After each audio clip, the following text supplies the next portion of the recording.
इतका गुणी मुलगा दिसतोय असं. वडील काय करतात तुझे? शेती. किती शेती आहे? 2.5 म्हणजे छोटी शेती आहे, अल्पभूधारक आहे.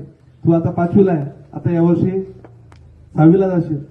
तू या वर्षाचा या मुलाचा सगळा खर्च, त्याला शाळेचे सगळे दप्तर, वह्या, पेन, पुस्तकं जे लागलं ते तर मला याला माझ्याकडे याला आवर्जून पाठवा तुम्ही.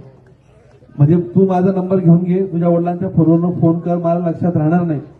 त्याचा पूर्ण शैक्षणिक वर्षाचा सायकल नसेल तर सायकल, तुला जे लागलं ते आम्ही देऊ. तू फक्त शिक, चांगला मोठा हो. तुला सांगतो की हा माणूस उद्या मोठा होऊ शकतो. कार्यक्रमाला आवर्जून आमंत्रण दिले नाही, तू फक्त मोठा माणूस हो. वा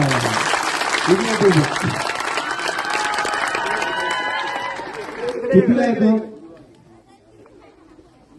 कितीला आहे? चल इकडे. मी यासाठी की तुम्ही हेच तुम्हाला पुढे येणार.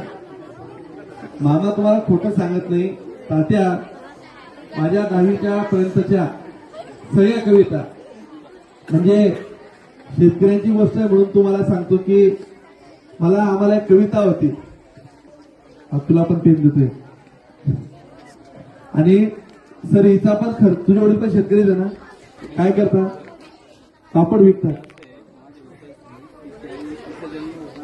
अरे वा. वडील मालेगावला, ताईचं पूर्ण शिक्षण तिच्या आजच्या तळेगावचे तळेगावचे. काय नाव आहे तुझं? अच्छा, बोरा.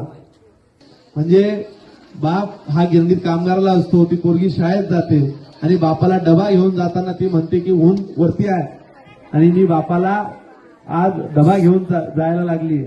आणि अशा वेळेस ती मुलगी बापासाठी गिरणीत कामगाराची पोरगीची ती एक कविता असायची की उशीर झाला बा मला तर बाप रागवेल बा, म्हणून तिचे पाय गिरणीच्या कामगाराच्या बापाला डबा घेऊन जाण्याची ती एक कविता आम्हाला शाळेत होती. आता सर इथं कोण बघतं शाळेचं मला माहिती नाही. शाळा चालू झाली ह्या दोघांचं. हिचा पण खर्च आता पा योगायोग असा आहे की तिच्या आई नाहीये, तू इथं मामांकडे कोणाकडे राहते.